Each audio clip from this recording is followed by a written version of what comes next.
You make me nervous, Chris. Well, I make no promises.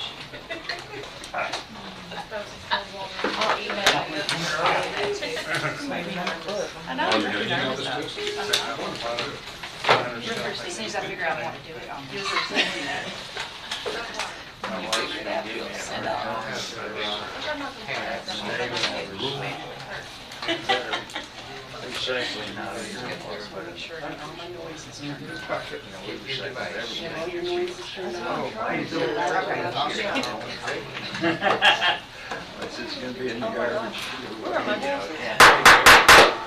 It is 9 o'clock and we will call our fiscal court meeting together. I want to say welcome to everyone present today. Thank you for being here. Madam Clerk, do we have a quorum and has the meeting been advertised? Yes. All right, fantastic. Magistrate Ellis, if you would invoke God's blessing on us today, please. Thank you, Judge. Have a bow and pray. Heavenly Father, as we convene today, please guide us in our proceedings. In every way, help us to have compassion and understanding for those we represent throughout the county. Please grant us wisdom. Help us to follow your will in all that we do in addressing the needs of our entire community. We pray this all in the name of Jesus Christ, our Lord and Savior. Amen. Amen. Thank you. You all will please stand and join me in the Pledge of Allegiance. I pledge allegiance to the flag of the United States of America and to the republic for which it stands, one nation, under God, indivisible, with liberty and justice for all. Thank you. You may be seated.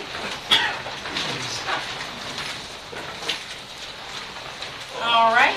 We have 2 sets of minutes to approve, July 25th and August 1st. make a motion to approve. Okay. Motion, both sets? Yep. Yes. Okay. Motion to approve both sets of minutes made by Magistrate Cullen, second by Magistrate Bogner. Is there any discussion? All those in favor of the motion signify by saying aye. Aye. Any opposed? Nay. Motion carries. Okay, we will have our bills. Ms. Elena? Alrighty. Good morning, everybody. Good morning. Morning. So in your packets, the total of bills is $2,221,088.43. We had a last-minute add-on of $1,000 for Heritage Hospice, the Veterans Appreciation Dinner. They asked for their disbursement, so we're going to go ahead and add that on there. And then there was a mistake. Division of Waste Management was entered twice. It's the refund of last year's grant that was not used, and that was for $1,346.16.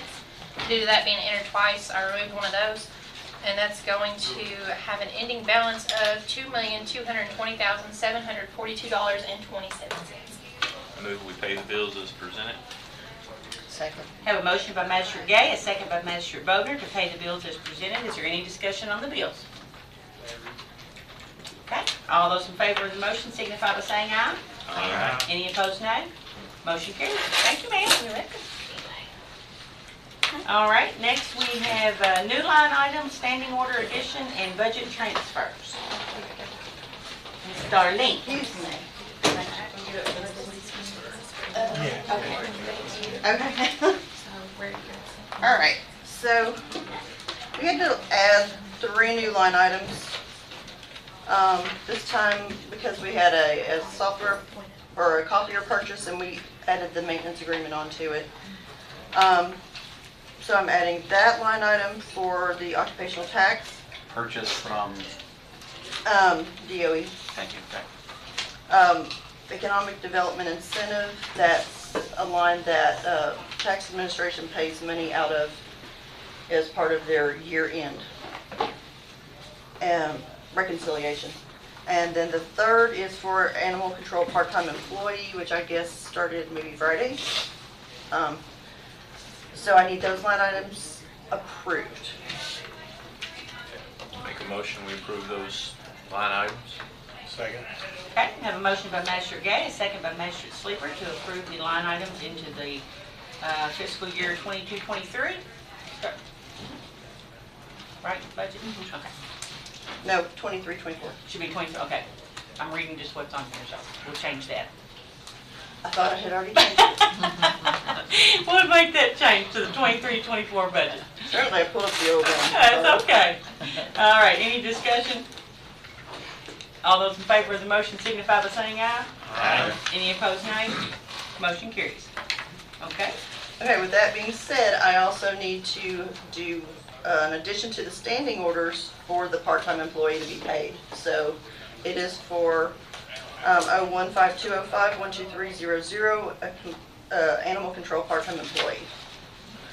That would be added to standing orders. Okay. I have a motion to approve. I'll make that motion as well. Now second. Okay, motion by Magistrate Gay, second by Magistrate Sleeper. Any discussion on the new standing order? Okay, all those in favor, aye. Aye. Any opposed, nay? Motion carries.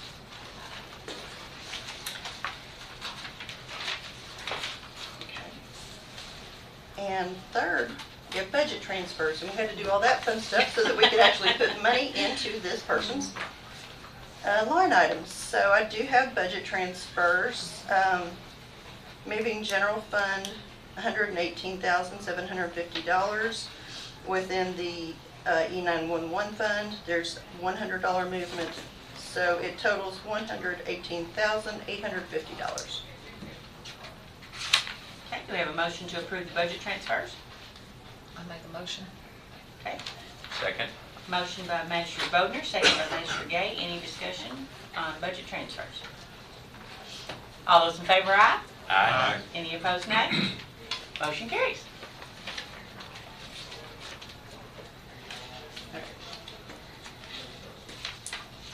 Cash transfers? Cash transfers, okay. Okay.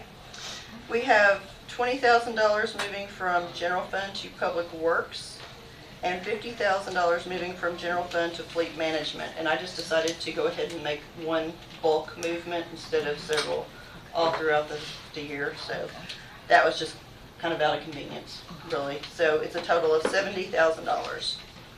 Okay, do we have a motion to approve cash transfers? I'll make a motion. Okay, is there a second? Second. Motion by Magistrate Bodner, second by Magistrate Gay. Any discussion on cash transfers? All those in favor of the motion signify by saying aye. Aye. Any opposed, nay? Motion carries. Y'all are quiet this morning. Let's keep it that way. No, I'm just Were you Thank doing this ordinance amendment? or Oh. is it- Yes. Okay. Apparently I did not keep a copy of this, so excuse me, everyone. Okay. I forgot, I had to do a budget amendment. For whatever strange reason, do not ask me why, please, because I was a little budget crazy at the time. But apparently I forgot to add in the county road aid fund money, and that's quite a significant amount. So, Yeah, we definitely need that. Yes. yes, so we are amending in $738,530.40 into county road aid line 451880, and I'm putting it in the expenditure line of 02800573000, which was capital projects road aid. And that way, there was nothing else in that amount, so that way that could be sitting there in total. Make the motion, we approve the budget amendment. Okay, can I look at it just a minute, please? I was gonna say, and I did not get an ordinance number on it yet. It will need an ordinance number, And first and second reading. and yeah, it will be first and second reading. Okay. So we'll do the second reading at the next Approve meeting. this at the first, that's the first reading. First reading, okay, so this is first reading of the ordinance relating to annual budget and amendment, and it is to add the county road aid fund. Motion made by Magistrate Gay, was there a second? Yes, Barry. Second by Magistrate Harmon, any discussion? Okay, all those in favor of the first reading of the ordinance signify by saying aye. Aye. Any opposed, nay? Motion carries. Does this mean I get more magistrate roads? You do have the most roads, Magistrate Oh, I Ellis. need more. It's the people that matter, Tom, I tell you, Tom, roads can't vote. Okay, don't have any old business, so we'll move right on to new business. And we have with us today Stephanie Abraham. She is the coordinator for the Rural Study and Research Program. Yes, and we also have Stephanie Boone. She's the associate professor. Welcome to both of you. Hi. Yeah. Well, I'll try to stay as quiet as possible. Thank you all for having us. Really what we're here to do today is just to introduce the Rural Heart and Lung Study that is going to be coming to Boyle and Garrett County in early 2024. And so this study is funded by the National Heart, Lung, and Blood Institute, and I'm a professor at the University of Louisville. I do not necessarily pick sides when it comes to the whole sports, yeah, we actually still collaborate with the University of Kentucky at the Center of Excellence in Rural Health and Hazard, because we're going to be recruiting participants from Boyle, Garrett, Perry, and Breathitt County. And so this study is really a landmark study in the United States where we're recruiting people from the Appalachian area as well as the Mississippi Delta area, which is an underserved and understudied population within the NIH portfolio. And so this study was funded initially at $22 million to recruit 4,600 people across 4 states. And so we're recruiting 1,600 people from the 4 counties here in Kentucky. And what we've created is what we call a clinic on wheels, and it's called a mobile exam unit. It's about a 50-foot trailer where we have instruments such as a CT scanner, an echocardiogram. We're looking at coronary artery calcium. We're looking at lung function with spirometry, and just any kind of clinical and subclinical risk factors for cardiovascular disease and lung disease. And so this is what we call a prospective epidemiology study, and we're trying to look at how risk factors change over time, and also compare to other populations in the United States. And so really we have these 10 counties that are selected from the 4 states, including, I didn't mention the other states, Louisiana, Mississippi, Alabama, and Kentucky. And so I'm one of the leads of the study here in Kentucky. And we're really excited. We've spent the last 2 years really ramping up community engagement efforts, and we've created a community advisory board here in Boyle County. We meet quarterly, and we're really just getting information from the folks here in the county to learn more about how we can design and implement and be successful to recruit approximately 800 people from Boyle and Garrett County into this study. And so in your electronic packet, thank you, Ms. Wesley, for sending that. She sent, it's just a PowerPoint with some general information. We have a website, we have a Facebook page, and really, again, we just wanted to introduce the study. It's a lot of information, so if you have questions about the specific details or what we're trying to do, we'll give you updates as we go through and start to plan. We know that given that trying to recruit almost 800 people, we're going to actually have to park our mobile exam unit, which is approximately 50 feet long, in an area that, so we wanted to make sure that we introduce this to you, let you know that we'll go through the proper channels of getting approval, and our cab has really been instrumental in helping us figure out where a good location might be to start that process of discussing it with everyone we need to discuss with and get approvals for. So really this isn't, this is just, like I said, an introduction. And did you want to add anything about community engagement? Yeah, since like the past 6 months, what we're really focused on is the community engagement aspect of the study. So because we want to learn more about the people, the culture, and how effectively we can, recruit and disseminate the results. So we've been basically attending the fairs. We were at the Boyle County Fair, and we're looking to attend more health fairs and any events in the county, within the county, just so that we can get the word out and get more people interested. So we have a health fair for our employees, so Shannon can. October 13th. Yeah, October 13th. Okay. Yeah. So she can get you that information if you'd like to come and That would set be up. great, yeah. One of the things that we're making sure everyone knows is that this isn't a clinical study, it's a research study. So while we do have clinical exams, we provide the results that are read by the physicians on our study so that people can take them to their doctor. And so these are really good screening tests for heart function, valve function, as well as lung function. So how will participants sign up? I mean, will they? That's a great question. Yeah, so we have a different, multi-stage process that we're doing here. And first, we have a list of households in the state because we're trying to make it representative of the county in terms of age, race, gender. And so we are recruiting people between the ages of 25 and 64 and people that have lived in the county, and we are mailing letters, and if the household is interested, we're, evaluating for eligibility, which again is just age and non-institutionalized individuals. So more than one person from a household can participate. But imagine this, sending letters and getting people to call doesn't really work. So we also have boots on the ground where we're actually trying to get people to come in when we go to events. We have a sign-up page where we can contact you if you volunteer for the study. We also have what we call a snowball referral system. So if someone refers and that person comes and participates, they get $10 for each person. We do pay people. Luckily NIH understands the value of paying for people's time, and so we have approximately $150 total that we're going to be giving people to participate. We have smartphones that we're giving people who do not have smartphones because we have a mobile application.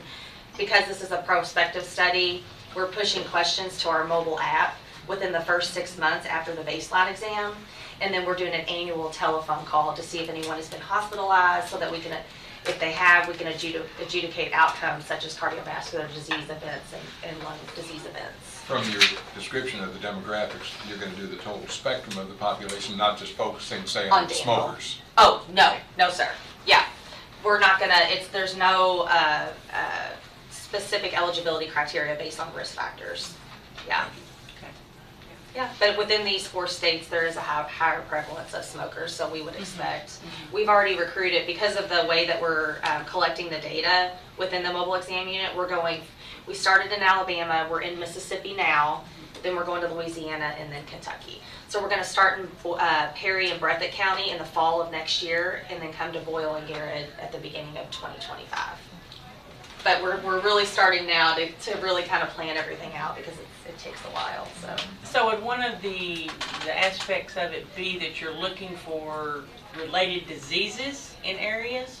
Would that be part of? Yeah, that's a great question. Yeah, so we're looking at environmental as well as healthy lifestyle factors, as well as genetic factors that might be related to subclinical cardiovascular disease. A lot of times people don't present until they already have symptoms for clinical disease, so we're really kind of honing in on that subclinical aspect of the study.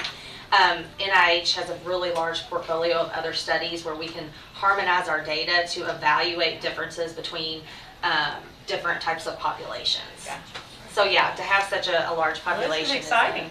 Yeah, we're really excited about it, and everyone seems really excited that we talked to, and we just really appreciate you all letting us come and talk. And good locations for a 50-foot van do come into mind, so if you have a struggle getting one, I think we can help you with that. Okay, great. Thank you very much. We appreciate that.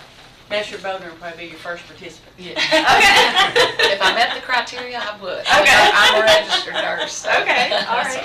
But I'm we really have a nurse excited. on our cab that's done That's cardiovascular disease research. awesome. Yeah. That's awesome. I love it. Well, Thank thank you you so all. much for coming and presenting. Do you all have any other questions or comments you all like to? I just like to add that those are really expensive tests that are free. Yes. That Yeah. help your physician be able to, evaluate your cardiovascular risk, and those types of things. So I think it's awesome. a great thing. Yeah. Thank you for saying that. Yeah, we have, we've already talked to some of the physicians in the county, and we have Dr. Niddle, who's a pulmonologist on our cab, and everyone is excited. So, yeah, we're going to be talking to people about community needs assessments that have been conducted with Ephraim McDowell, and we're gonna see if we can add a question or two on the survey, since we're gonna have 800 people that would help benefit the community needs assessment. So that's As it gets another. closer to the time, I Yeah. am on the radio every fourth Thursday morning, so I'd be glad to share the information. Oh, You know, as it great. gets closer and you all are actually going to be here, the dates and Okay. times and Thank you things. so Yeah, much. I'd be glad to do that. And you All might right. want to stop by our newspaper and talk to their editor. Okay. He will be very interested in this. People are gonna be tired of hearing about us, aren't they? No. All right. Well, thank you all very much. Thank you. Yeah, Have a great day. You too. Okay, next we have Preston Miles and Dan Nolet, and they're going to speak to us about Solarize Boyle. Welcome. Judge and Magistrates, thank you for the opportunity to come before you to talk about a program that Mr. Nolet and I are hoping to offer to the community that will address some of the obstacles for individual homeowners, small businesses, farm operations to get the advantage of the cost savings for their own personal solar photovoltaic array. This is not connected to the much more complicated question of market solar. These are individual homeowners. Small business owners definitely have opportunities. Farm operations, because they can also access some federal support programs.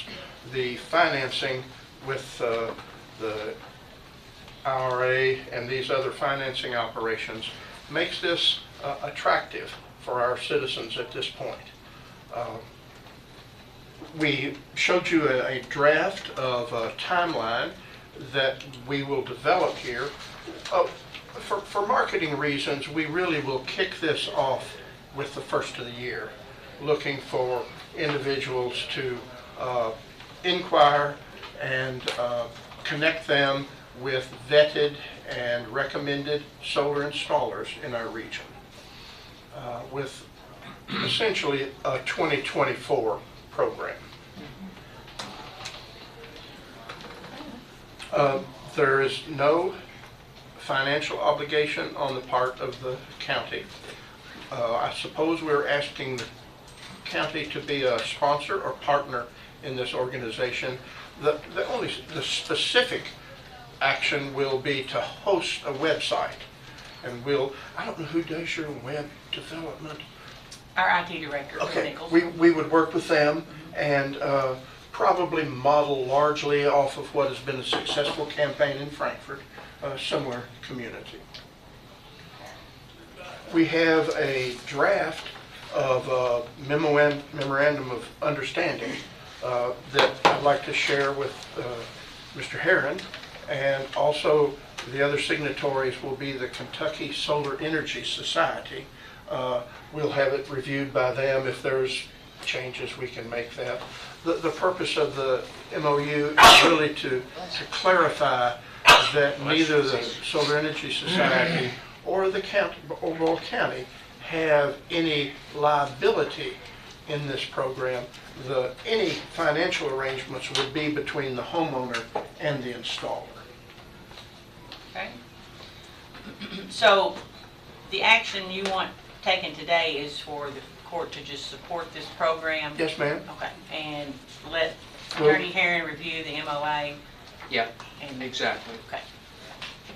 Have you do Judge, that, discussion. and also to answer any questions that all of you might have. Sure. Is there anything you'd like to add, Dan? I Preston's would comment? just add that, the real importance of this program is that we can offer a discount. What's happened in Frankfurt and in Lexington and Louisville is by us acting as middlemen, collecting, requests for a proposal from the homeowners, we can screen out the ones that are useful and ones that are not. And so for the installer, they typically only get one contract out of every 20 inquiries that they get. By screening them, the installer can get one contract out of every 5. And so we're in essence, we're doing their marketing for them and helping them. And so they're giving us a discount, which we go to all the homeowners. So in Frankfurt and in Lexington, it was somewhere between 15 and 20% discount. And that's on top of the 30% that we get back in our tax rebate to the federal government. So Okay. it's pretty attractive to the homeowner. I'll open it up for discussion.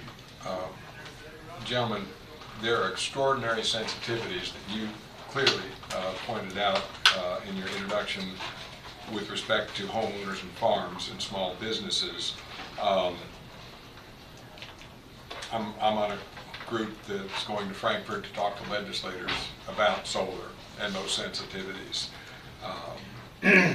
And I know that you're quite aware, because you and I have talked, Preston, about what's going on in Mercer County, and I'm working with folks over there as well, because land is very valuable for farming and everything else, and I think that small blue district up there with most of the farmers in Boyle County. I just have to say that I don't think this term came up, Preston, when you and I were meeting, of Solarize Boyle. And I think the immediate connotation of that is everything, everywhere, to the largest extent of the corporate entities that are over in Mercer County. With that sensitivity, I would hope that it might be changed to something like Solarize Homes and Farms, Boyle County. Because the immediate impression that folks are going to have, and I got a phone call just 2 days ago from one of our major farmers who's concerned about two things: potential of right across his fence line, commercial, and loss of some land that he currently grazes cattle on. It was just by divine providence that he called 2 days ago. What's the status? So with that sensitivity, I support what you're doing, but I'm reluctant about the name. Yeah, we can look at that. George, didn't you come up with something?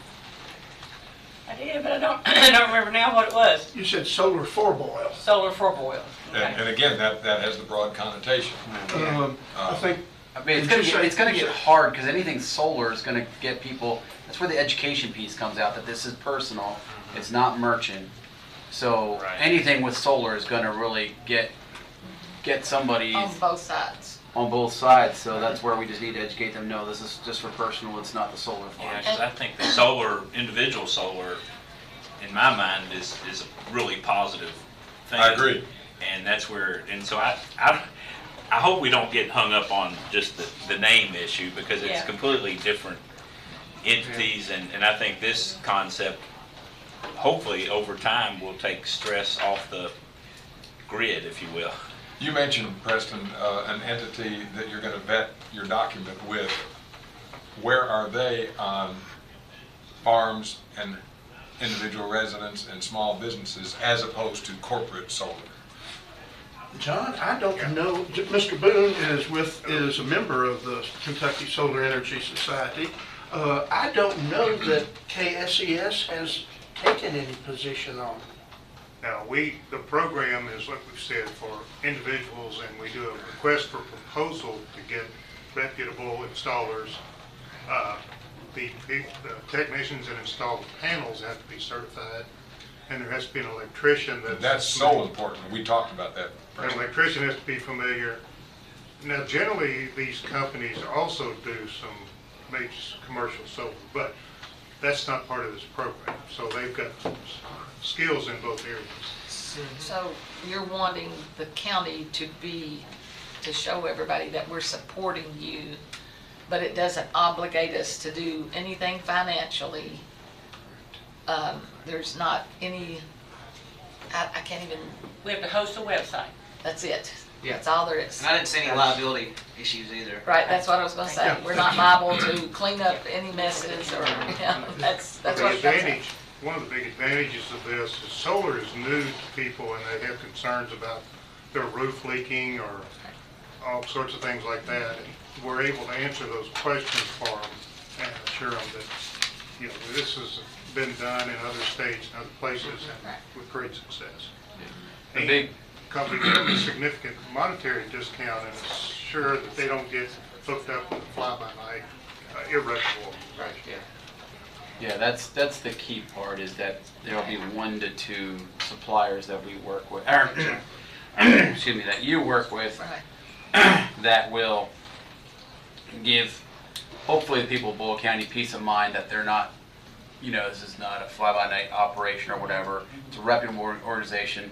In Frankfurt, they're actually working with Wilderness here in Boyle County, so hopefully they'll also be one of the ones that make the cut for Boyle County. But I mean, I priced out solar, and it was really it was like being in a timeshare discussion at a certain point, because it was just push, and then, well, let you talk to this person, that person. So it actually kind of This will be individualized and specialized. There are some bad actors in this business, just like there's bad used car dealers. And I think that's Dan and I's personal goal. Right, and particularly, you can see in the schedule, this fall, our activity is getting a request for proposal out to all of the installers. And we vet the installers along with KYSES, so that when we pick one or two, they will be official vetted installers that not only have a reputable background, but also have the ability to do maybe 20 or 30 solar installations next year in the county. And on that point that Magistrate Cullen was making, and he mentioned 1 to 2 vendors, I have a sensitivity about that too, because 15 years ago I was looking for a half split, just like the judge has in her office. People who don't know what that means, it's an air conditioning and heating unit that you put up on the wall that's totally different than what you might have at your home outside. A vendor that I went to 15 years ago said, I have no capability of doing that. About 3 years later, he put in 2 units for me. So we have local vendors, and there might be a half a dozen of them in Boyle County, not just 1 or 2. I'm extremely supportive of the sensitivity of getting other than fly-by-night outfits here, but I'd be very reluctant to have it recorded that we wanted to limit it to 1 or 2. I think there'd even be legal issues there, Counselor, about us trying to limit anybody coming in who is reputable and capable of working in our county. Right. I think that's going to be part of the vetting process that you all will. Exactly. There's a pretty rigorous spreadsheet in the request for proposal. So certainly part of the activity would be to encourage installers to grow.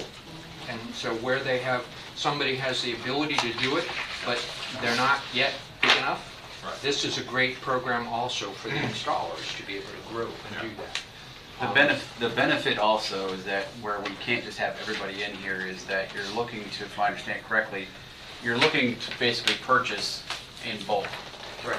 And so if you've got 5 people now, you may not get as great of a discount because you're spreading it out over 5 different vendors. If you've got 2 vendors that are primarily focusing on the area, then your the buyer gets better savings. Exactly. Yeah. So that's kind of, and that's where the vetting process kind of comes in. And Director Muncie, do you have some? Yeah, Preston, the only question I have with this organization or any other is, in the long run, what's going to be your disposal method?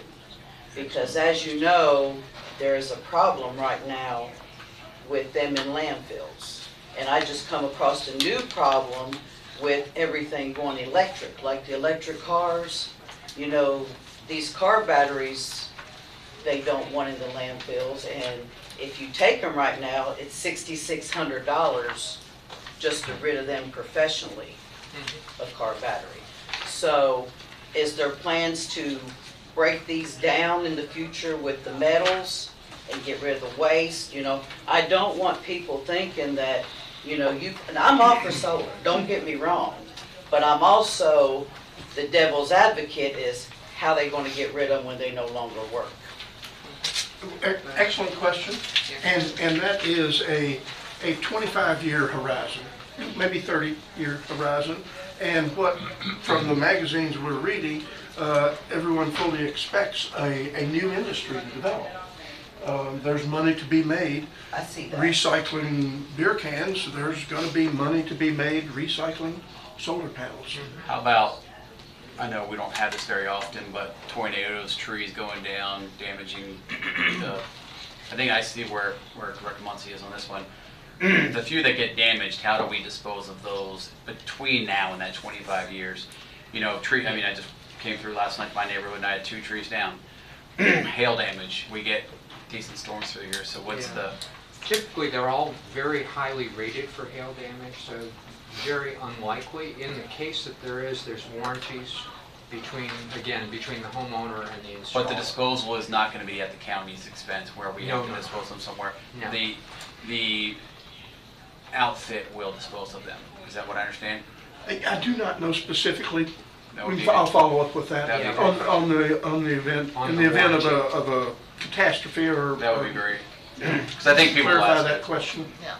Yeah, there's really two things that probably will happen in the future. One is recycling the panels themselves for the material. And there's several companies that are working on new methods to do that. But the other thing that will likely happen both for car batteries and solar panels is you can move them to a commercial field associated with the power company, even when they've gotten to where they're not at full production and wouldn't be suitable for a home or a car. They can be used commercially because you've made a 50-acre field that you have reserved for solar. So there are some unknowns here, but there's a lot of interest in developing good recycling methods, and there's some reuse possibilities. I'm sorry, what was your name again for the record? John Boone. John Boone, okay, I'm thank a you. board member of Kentucky Solar Energy Society. Kentucky Solar Energy Society. So you said farms could purchase these. So how many are we talking about if these farms purchase them? I mean, is there an I mean, we aren't talking about solar farms, but how many could an individual farm buy? That'll really depend on the engineering and technical aspects between a particular farm operation The size and of an their, install. yeah, the size Yeah, of the their idea is to cover. whatever they're using solar to operate, whether it's a grain Right, bin sure, or. right. Exactly. You're So, looking to cover your own. So they couldn't put extra on it. They just, I don't want to turn around and see a bunch of farms with lots and lots of them, you know, No, like a farm. that's, yeah, we don't want, it's mixing I want to make sure we, issues there. both Yeah, I sides. know. I want to make sure that's not a mixed issue. I have solar on my home in Lancaster. So I've got 42 solar panels, are about 700 square feet, and they generate 20,000 kilowatt hours a year, more than I use. So I'm banking some. We've already So- got a list of about 20 houses and other installations in the county that we're going to use as kind of a part of our marketing, be able to show people where it is already, drive by, take a look, talk to homeowners that have them already. Preston and I also have solar on ours. I did mine last year. So when somebody asks me, why are you supporting this business, what would you have me tell them? What would you say? Savings. Savings. The homeowner or the business owner is saving money. Yeah. Yeah, My electric bill is $20 a month. Yeah, I would add, it creates some local jobs. The solar installer work is good technician jobs for one electrician generally and maybe a couple of technicians. Of course, it's also good for the environment. It reduces greenhouse gas. Already in a contiguous county, in following the regulations in Kentucky, to make sure that the environment had the visual beauty that we have now, they did install their evergreens. There's only one problem. They put them inside the fence, and it'll take forever for that to become beautiful enough. So that sensitivity that Magistrate Bodner has mentioned is one that I share too. We already have 2 major installations on individual properties, and both can be seen from the road, and I would hope that your pro forma would include vegetation in front of any visual highway, so that would be a requirement, because we don't want them on Payroll Road, we don't want them on 127, we don't want them on 52, where the tremendous beauty of our landscape would be jeopardized. And I don't think that if they want those cost savings, I know on my property alone, that's only 2.5 acres, we put in 80 trees 22 years ago, just for that very kind of impact on the visual environment that we have here, the beauty. The we have a vast motion majority to- are on the rear roof, rear property line. Or if they're ground mounted, they would be like, not visible from the road generally. That's your game. That's within your pro forma, that they would not be visible? No, sir, it is not. We'll take that under advisement, Yeah. and I'll report back to you if that can be built into the RFP. We'd At certainly this want it point, for it this has county. not been. The individual homeowner or business owner or farm owner, we got to respect their rights. Yeah, that's to- kind of Right. I mean, you really, I mean, We're talking about individual property properties. rights. You wouldn't want someone saying, hey, I don't like your stone cabin, so you gotta tear it down, or Yeah, but if we're gonna can't build it. support it, we need to know But if everything you about do, it. if you do, then it goes within the planning and zoning regulation and guidelines. And Right. that's where, as a That's right. county, we That's would right. need to put it in that area Right. if we're wanting to influence Restrict. people. I'd like and it restrict people's prospective to property. be part of your Right. considerations. Just real quick, you know how we're looking at the modifying potentially the solar ordinance that we have with planning and zoning. My research last week, I found from the Kentucky Resource Council, they have a Kentucky model solar zoning ordinance, which we can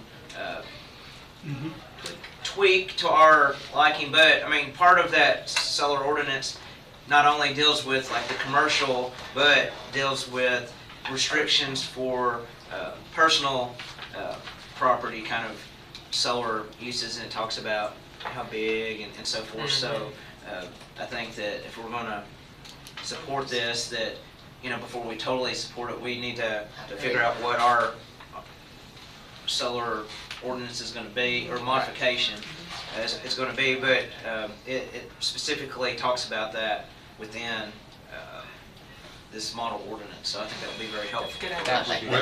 With that legal consideration, and I do certainly appreciate that, Counselor, I would move that we table any action on this until our next meeting, at least until our next meeting. Okay, well, we haven't had a motion to take any action, so I think we're just discussing right now.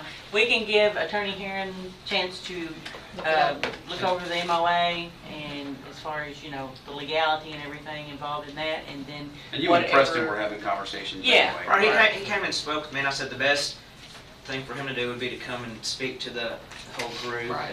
So we wouldn't violate any open meetings rules Right. either. But no, I mean, I think that's potentially a good thing. We need to like work out what we're gonna do. I even suggest maybe we start some kind of like small working group or whatever, That'd be good. and maybe Preston or one of them would want to be involved in that, along with other members in our community to help figure out what Boyle County wants to do with solar.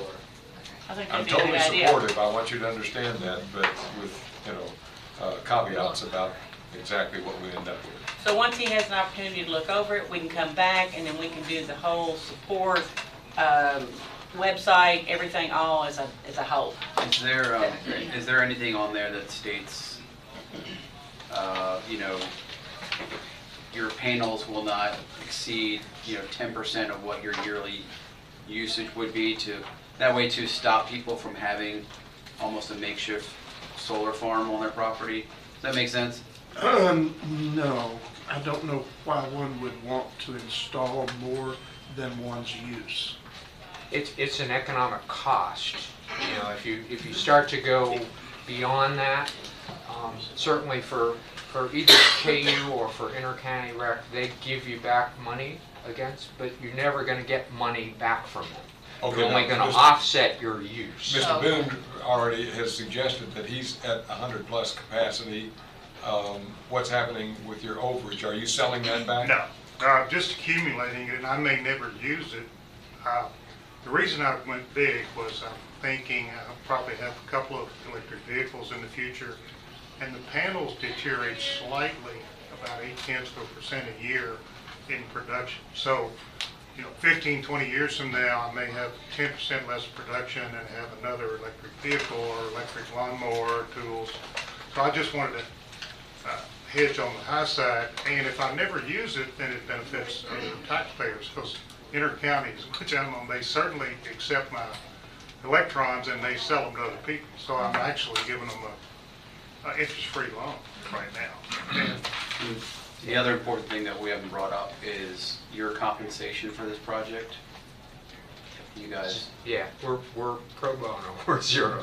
so there's. We're you're not doing this gonna be- as volunteers. You're not gonna be making any money off somebody the county supporting you. those are, You know, and just as far as the logistics, the three of us will probably be doing the pre-screening based on Google Maps and another Google application. So whatever ordinances we come up with and whatever restrictions, we could identify that on the front end. And does your group receive any funding from this?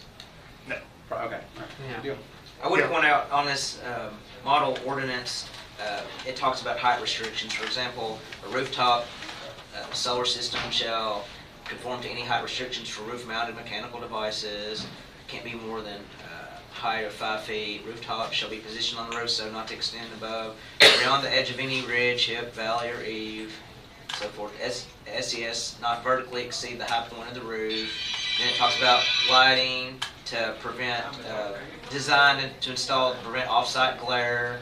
And then there's also a little paragraph in there about historic preservation, where an integrated or rooftop SEC is proposed to be installed on a property located within a historic district, or which is listed on eligible for listing on the National Registry of Historic Places. The proposed installation shall be coordinated with any review required by zoning ordinance for exterior renovations, etc. So, I mean, it's pretty detailed. Yeah, I like that. I like looking at that. Any other discussion? Do y'all think that sounds good to have an ordinance like that? Yes. Okay. Yeah, oh yes, oh yes. The new planning and zoning ordinance that we're all going to be involved in Yes. is so important for our county. And it will be progressive and it will be conservative of all of our important values. Yes, I hope we're all deeply involved in that effort. Yeah. Cool. All right. Sounds good. Thank you so much. We Thank you. appreciate you being here and sharing with us. And we'll see you back. I'm gonna retrieve this. Okay. Chris, if you do put something together, I'd like to be there. Copy that. Chris, you When need it more gets- copies when it gets of to that or stage, is this it's one is okay? Thank you. And we'll send you electronics if you need it. Okay. Thank you, Mr. Thank Mayor. you. Thank you. Yeah, as Magistrate Cullen mentioned, the work group and at both ends of the county, Jason and I probably have collectively, perhaps all of it too. I'll make a motion. So if we have, Judge, if we have a work group, I'd like. I was trying to be as well. respectful of conversation. I would tell you all, like some of the things I was saying, if you want to write down this website, it's where I found it all. It's called KentuckyLantern.com.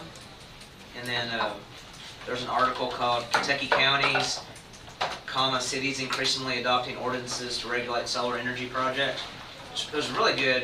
It had it had that link to that model ordinance. It also has links to other counties who have adopted or amended their solar ordinances. So like you can look at, I was looking through a lot of them the other day, and it seems like Jessamine County has a really thorough solar ordinance, and Mason County, which is also listed on this, there's a link to theirs, and it was really good too. So I was impressed with that. I have to excuse myself for a couple minutes. Yes, sir. But before I go, I wanted to make a motion I'll that we second it. approve the time, I'll agreement, do the comp 10 time seconds. agreements for Shannon. Miss Shannon, you have a comp agreement? I do for Max. Okay, we have a motion by Magistrate Cullen and a second by Magistrate Gay. Would you like to tell us who it is? It's Max Piscatelli, Okay. solid waste. All We right. don't like to give Shannon any airtime. All those in favor of the motion, or is there any discussion? Nope. All right, all those in favor signify by saying aye. Aye. Any opposed, nay? Motion carries. Thank you. Fastest thing every day. Darlene, if it's all right with you, I'm going to move you down just a little bit, Okay, to a little bit later on in the meeting. okay. So next we have Rebecca Hafley with 911. Got some exciting news to It's just share. exciting. I do. That's great. I want to thank the judge for inviting me. And for anybody that doesn't know, my name is Rebecca Hafley. I'm the 911 director. And we've come out with a new way to contact 911, and that is text to 911. We also have the capabilities of text from 911, which is completely separate than the to and the from. We rolled that out, I think it's been 8 days today. To my knowledge, I've not really run like weekly numbers or anything. They'll be included in my monthly numbers to Darlene. I know of at least 2 text to 911 calls that we've received today. So how does that work? Somebody texts? Tell us, yeah. They Yeah, so text, you actually just- text 911. Yes, you go to your phone and do messages and just type in 911, and then you can say, Need hello, help, Yeah. your address, just anything to start the conversation. You do have to have cell phone service to receive it. We learned that out in testing, that in the basement does not work. Okay, okay. So you have to have I think I understand service. this, but you mentioned messages, Mhm. and that would not be messenger, which many people do not use. It would be just the simple text message. Correct, on your messages on Good. on any phone, Android or Apple or I'm not sure Text. what all. Yes, you'll get an immediate or within seconds a welcome message from us that says you've reached the Danville Bull County 911 Center. Where is your emergency, or what's the location of your emergency? I'm not sure the exact wording. And this goes through like our call taking software, where we take like our administrative numbers and our phone calls and our 911 phone calls. And it's just a little text box, and This would replace what I've read about several times on Facebook, where somebody is in jeopardy of attack or something. Correct. And right now, what they do is call and say, I'm sorry, I want to cancel my pizza order. And that's something that apparently all across the country, 911 folks know that there's something serious going on. we are not trained in the pizza emergency. No, don't confuse this Correct. with an order. I'm saying that it's an emergency thing if somebody is in an attack situation where they have to speak out loud and their perpetrator in there doesn't understand that they're actually saying help. So this is a much, much better system. Absolutely. Because they can quickly get through that way. I think the most beneficial is going to be domestic violence situations, where who you talking to kind of thing, and intruder situations where if you think a burglar is trying to enter your home, you don't want to be in the closet on the phone and answering a bunch of questions. I would assume, though, that if someone did text this way, and all of a sudden they could not physically or did not physically respond, you would call the police. And- Absolutely. Okay, good. And we do that on non-responsive open 911 calls now. Like if some phones, if you hit the lock button 3 times, it automatically calls and stuff like that. So we get location pings. That's what I was through going to the ask. So if GPS they don't, and if send they're law not able to enforcement give you anyways. the address, then you're able to ping the phone. Yes, texting is a little different than your wireless phone call. We've tested it a little bit, and it seems like there's a little bit of a delay. So like if you're moving, I'm not sure how accurate it is. Okay. Obviously, it's for emergencies only. Right. And we prefer voice calls. Right. Because we can get better information that way. Even if you call and say, I'm in a domestic at this address, and lay the phone down, we would still be able to hear the situation of what's going on. And we do the same thing in house fires too. If you call and say my house is on fire, we'll tell you obviously to evacuate, but to lay your phone down. And that helps us hear any changes in the home. Like if we hear an explosion or we hear people talking again, like somebody else has went inside, we can relay that to the responders. Okay. Great. So, just so I'm clear, one more time, all I would have to do is go to my text messages and just text the 911. Okay, I don't have to. You don't have to put in a secret code or hyphens or dashes or spaces or anything like that. I think it's going to be very beneficial for our deaf population that may have emergencies that normally go through the TDD process or the video relay process. That's a huge time delay for them to have to call and then get an operator and then the operator to call us. So we'll probably be speaking at Kentucky School for the Deaf when it's back in session, just about some educational stuff. What about our Hispanic population? Are there interpreters, if they text you and? We do not currently have the translation on the Okay. text. We would Okay. ask them to voice call because we do use language lines, Okay, which is a translation service. gotcha. Very good. Yeah, Thanks they so much. just understand to hold for a translator. Yeah. That's the biggest thing. Excellent. Good. Excellent. We're happy to hear about it. Yes, just Yeah. another Thank you for tool in the sharing. tool belt to Yeah. reach us and get your emergency out, and it's technology. I start my 25th year in December, and Yeah. whew, Yeah. back Come when a I long way, started, we hasn't only it? had landlines. We didn't even have wireless lines. State police initially took our wireless phone calls for a long period of time and then transferred those to those Yeah. PSAPs. So, come a very, very long way. Awesome. Awesome. you. Thank you all. Thank you, Rebecca. Thank you. Appreciate it. Okay, next is Attorney Herron. You've got, looks like 3 different things. You want to start with the ordinance Yes. for the magistrate districts?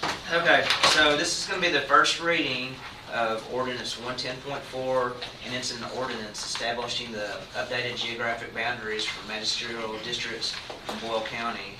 And as you know, Casey McCoy came in here once before and kind of presented what he thought would be a good division.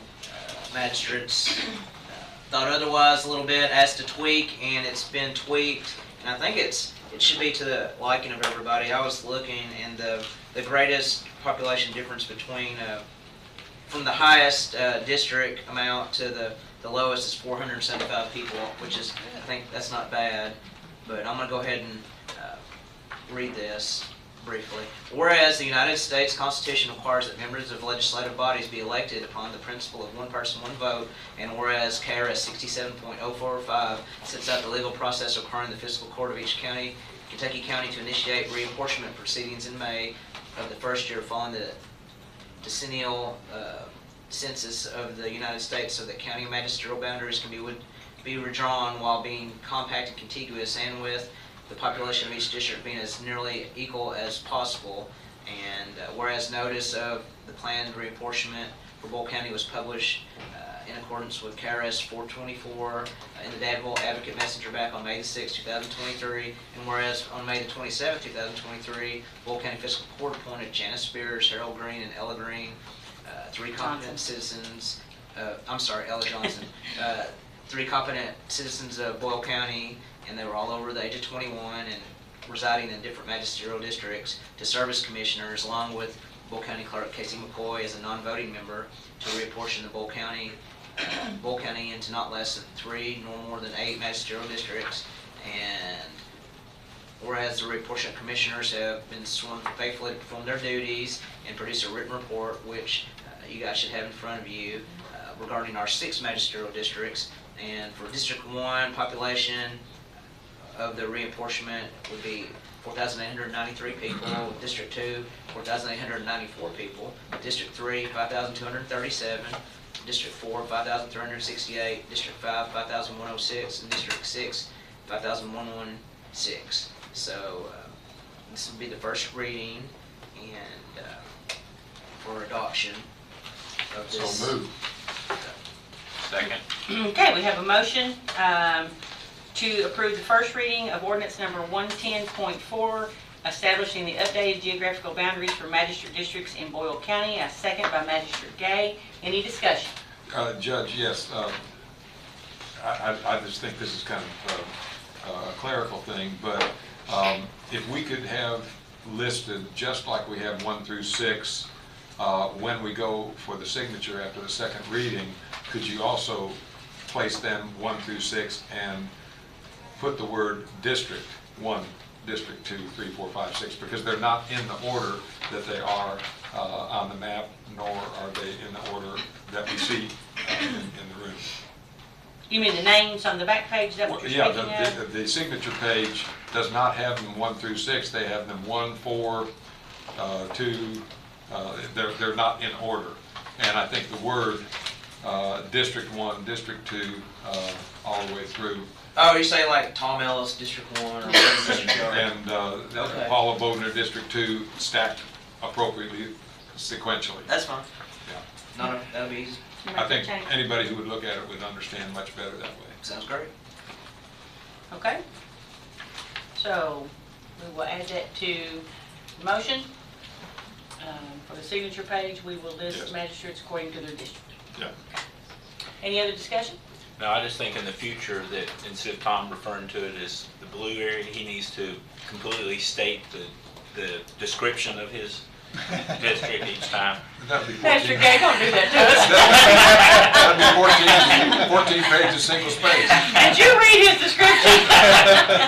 That's why I think he should completely read that each time instead of just the big blue area. It needs to be his description. We'd be here until 2.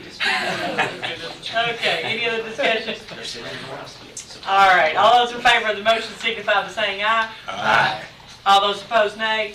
Motion carries for first reading of the ordinance. I didn't know, Julie informed me that you guys sit according to 1, 2, Yeah. 3, 4, 5, 6. Yeah. That's good. Per the judge. That's an Yeah. excellent idea. I can keep you all in order that way. I like it. All right, Casey, did you want to say anything about any of this? Okay, Unless y'all have any questions or anything. all right. We're all good. I know Good job. that you informed Tom about the maps that are the reason why we. The new maps. Yeah, but what he's wanting, I think, was like by road name and all Oh, that yeah, stuff. yeah, yeah. That will. This will basically answer the question. I know we got the listing of all the roads, but yes, this is one of them. Okay. Perfect, All yeah, right, thank thank you. you. Oh, I would say, I just read the ordinance, but we're also going to attach the meets and bounds, the descriptions for each district, and then, well, this nice colorful map we'll put in there too. Yeah, we appreciate this. Thank you. Thank you.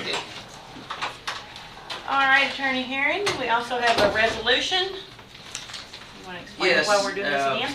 I think while I was going, there was a road that maybe you guys voted to take in, and we have to do a resolution for that. And not an ordinance, but a resolution, so it's not a big deal, but I think the best thing to do would be to vote over again on this, and specifically Adopt the resolution. the resolution is regarding a street, road located on the Hunt Farm subdivision measuring 620 feet in length and 50 feet in width. And I've got the latitude, longitude, so forth in it. It's a cul-de-sac, so I've got where the cul-de-sac starts and where it ends, which is provided to me by Kendall Wise with Vantage Engineering. And this road, which is called Bill Silvey Road,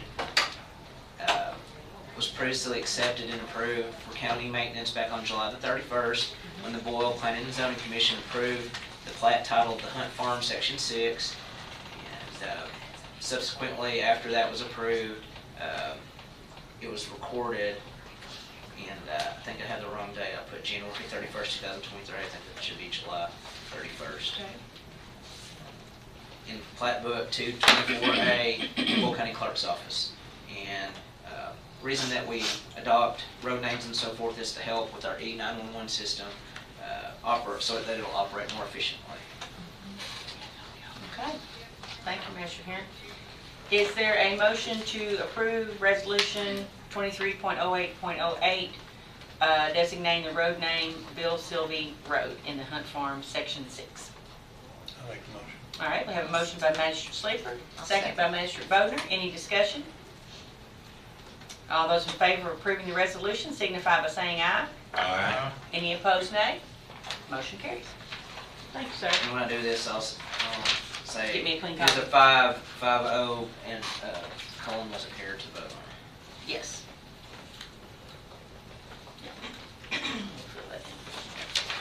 All right, thank you very much. Next, we have Director Muncy with the dead animal removal agreement.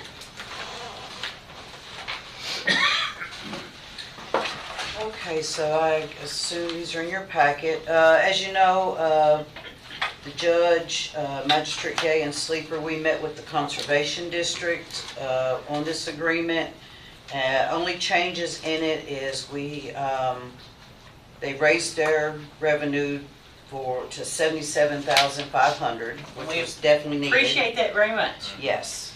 And starting next July, next fiscal year, 2024, there'll automatically be a 2% cost of living added every year thereafter.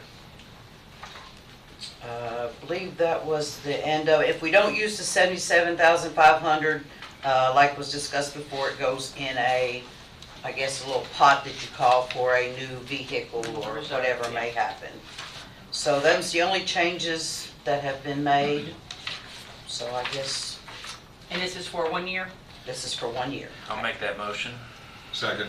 All right, we have a motion by Magistrate Gay, a second by Magistrate Ellis to accept the memorandum of agreement between the Boyle County Fiscal Court and the Boyle County Conservation District. And I would just like to say we appreciate them working with us, and we appreciate the added amount that they have put in there to help us fund staffing and expenses for the dead animal removal program. And thank you, Director Muncie, for all your work in helping us get this done. All right. Discussion. Discussion. Danny Lay was involved in this final draft, correct? Yes. Knowing costs are going up on everything, where might we be with, of course, I guess we're in a contract year, so we're okay with Tri-K, and we just don't know what it might be a year from now. So I guess that really doesn't need discussion. But what we will need to discuss is that very expensive truck, because this one, I think, is moving toward its final legs. And I can't see where I read in this ordinance that any carryover they have is going to be anything but a tiny percentage of the cost of that new truck. Are we set for the future to actually negotiate with the BCCD on the cost of that new truck? Because it will be a very significant We expenditure. did discuss that. Yeah, We discussed yeah. it at the meeting.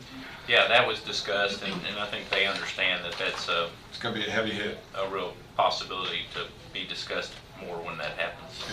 Yeah, thank you. But right now, our mechanic is keeping everything going. He's a miracle worker. Tommy's keeping it going. He's keeping it going.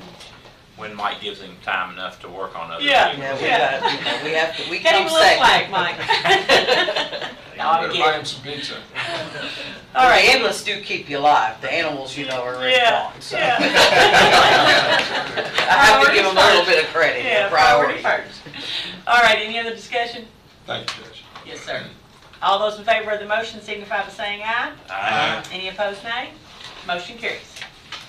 All right, and then you have your litter abatement grant? Yeah, this is litter abatement grant that, this basically runs on the calendar year. Why, I don't know, but it always has.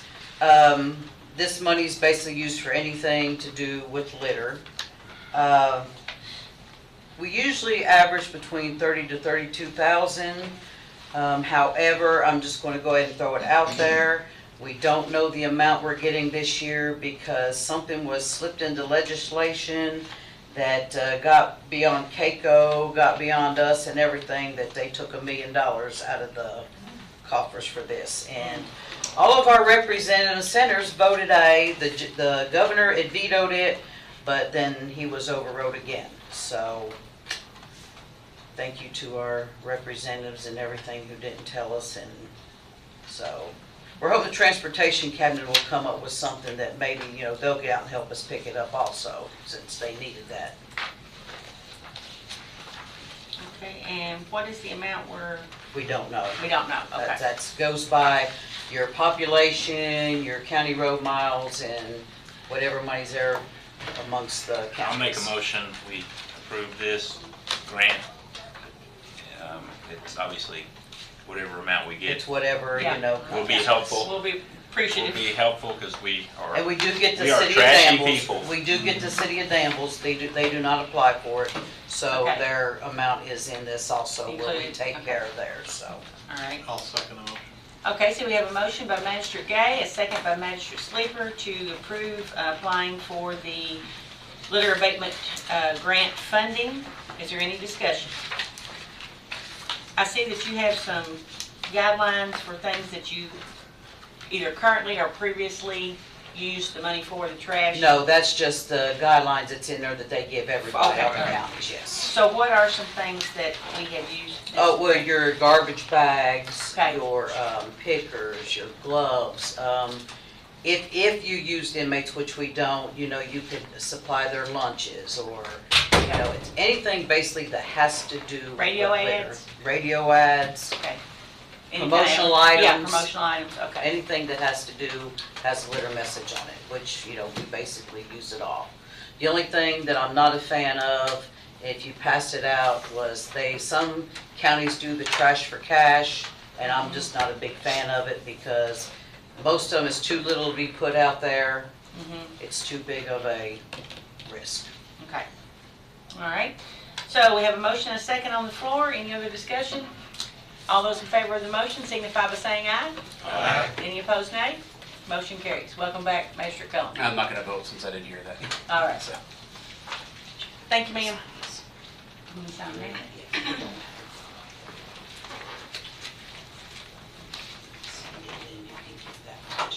You just want? Thank you. Appreciate it. Okay, Susanna, is she anywhere? She's in the hallway. She's in the hallway, okay. Oh. Come in, Miss Good Susanna. morning. Good morning. I'm just here. You're next up. Okay. I'm here to give you all a little information. If you remember, during COVID, we had some local taxpayers that were requesting a mailbox to be put outside. Yeah. So we've been talking about that for a while, so we have one. So I just wanted everybody to see that, know that if, anybody's giving you calls and asking, it'll be so much easier for them versus coming through the side door and everything. So And I it's think they'll be glad. Located on Back the door. parking lot side. So it's right out there and, I thought y'all were just gonna open your window. well, I have opened the door before and taken it. But, this'll be, and it's got a nice bright yellow. So I love it. Well, for us to I'm do so it. happy. So Yeah. if anybody asks, Mission accomplished. mission accomplished. Thank you for providing that service. Yes, so, and right now, we're on our second quarter and we're just going through the mail and the checks. And that's really Money's it. coming in. A lot coming in. It has been this way for a while now, so. $7,000 mailbox from the government. Yeah, we're right beside the property tag, so it's like, I'm wondering, but anyway. Wasn't so. the mailbox donated? It was, your Yes, mailbox was it was. free. Yeah, the mailbox was free. All we paid for was the sign. Oh. Good deal. So, that's it. Yeah. So it's all good, so. That's all I have. Thank you. Thank you. We appreciate Thank it. you.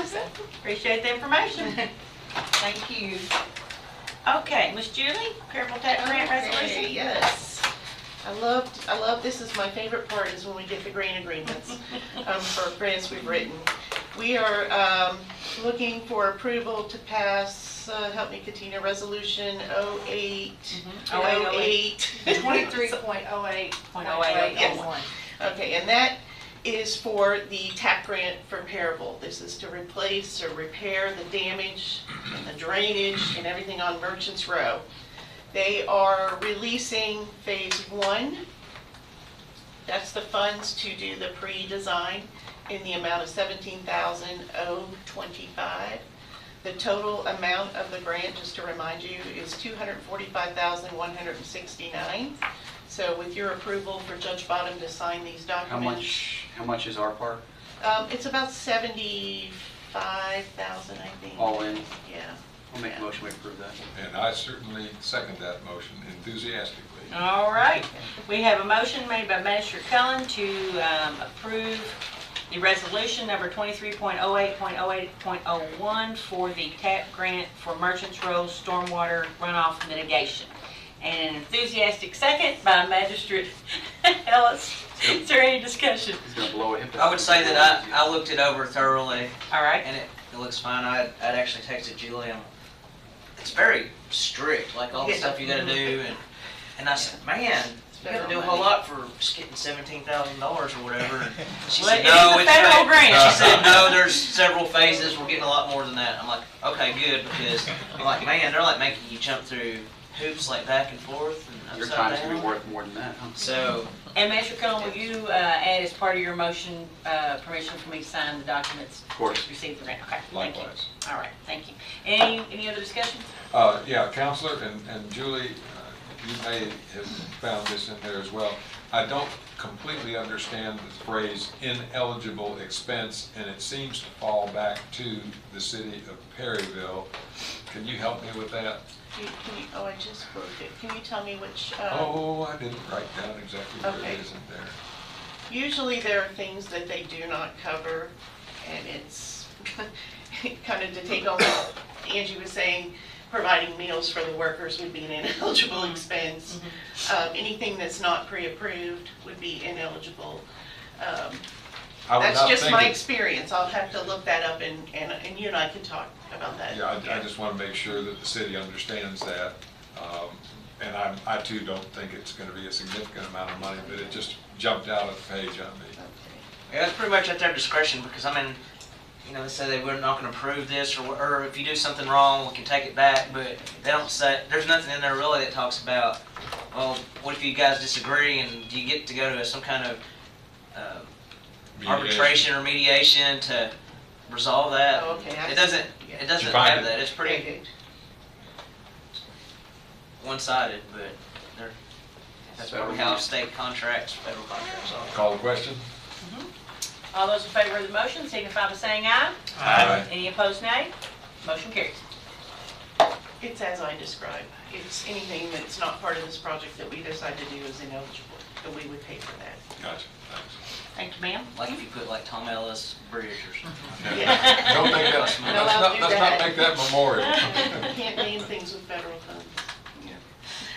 Okay, Director Rogers, got you down for several things.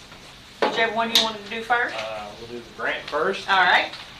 So, when I put this on the agenda, wasn't exactly sure the grant process as far as application and stuff, but I wanted to make sure, go ahead and ask permission to apply for the grant. Basically what it is through the Cabinet for Health and Family Services. And it's to develop a crisis response team, or a mobile crisis response team. And so basically the goal is, if law enforcement or EMS, or all of us usually go together, will respond to someone that's having a mental health crisis, but don't necessarily need to go to the emergency room for some kind of complaint. You know, where do we take those patients? A lot of times you'll have like a patient that was an example that I think about is a patient that you respond to that has an unreasonable fear that someone's out to get them, or there's bugs on the wall or something like that. They're obviously having a mental health crisis, but don't really need to go to the ER because they don't need medical treatment. So what do you do with those patients? And so that's kind of what the goal is, to try to build that infrastructure. I don't, you know, it's a matching grant. I don't have the numbers because we don't exactly, we do have the numbers, but we don't have the numbers of what it's going to cost us. So 20% match, is that right? First year it's 90, and then Yes. go ahead, Julie. It's 10% match year 1, 30 year 2, 90, 50 year 3, not to exceed. The most you can get is $625 with a $225 match. However, part of that match can be in kind. So think about it around $115,000, I would think, if we were fully funded. I don't know what the services we need yet so I don't have a cost yet. So my plan is to come back to the next meeting and give you more updated numbers. It's a pretty tight time frame as far as application process. I was told by somebody that would know that there might be a second grant application for the same thing, and that might be more realistic for us, just because it's a multifaceted project. But the first step we're going to take is, with Julie's help, and she's been great helping me with this, we're going to have a meeting on Thursday at the health department, and I've personally called everybody that has any kind of mental health in Boyle County. I called every office and invited them just to come help us, help us build this vision of, these people that are having a mental health crisis, and but they don't need to go to the hospital. So how do we handle them? So it's going to take all of us, from dispatch to law enforcement to all the mental health providers, to E. McDowell, to the fiscal court. It's quite a big project, but we're going to take the first step. That's So I'll make a motion to go ahead and approve you applying for the grant. No second. Okay, we have a motion by Magistrate Cullen, a second by Magistrate Bodner, agreeing to apply, let you sign and authorize any paperwork that needs to be done in reference to the grant. Is there any discussion? For you. Or me?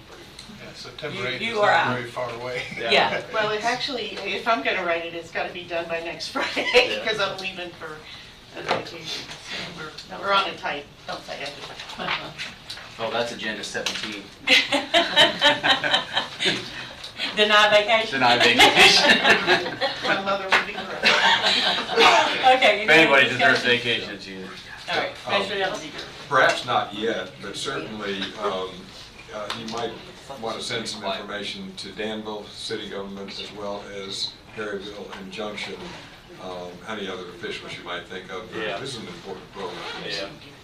Yeah. As it comes along, we definitely will. We make sure we invited Rebecca from Dispatch, and Chief Gray got the invite. I'm going to talk to them personally this week. Hopefully they have something there, but it's going to be, like I said, I think it's ambitious to think we could probably make this deadline, but again, if it happens, we just need to start the process. I think you can do it. I got faith. Well, let's not waste any time. So, Yeah, I presume call question. Terry will be involved in Yeah. this. Oh, Terry yeah, Dunn? for sure. Okay. Yeah. All right. We're looking for somebody that is a veteran mental health advocate. We kind of came up with that yesterday. So if you know of anybody, or maybe somebody watching that would know of a veteran service for mental health, we would like to get this. I would think you should contact Sharon Martin Okay. at Heritage Yeah. Hospice, Okay. who does a lot of work with veterans in the community.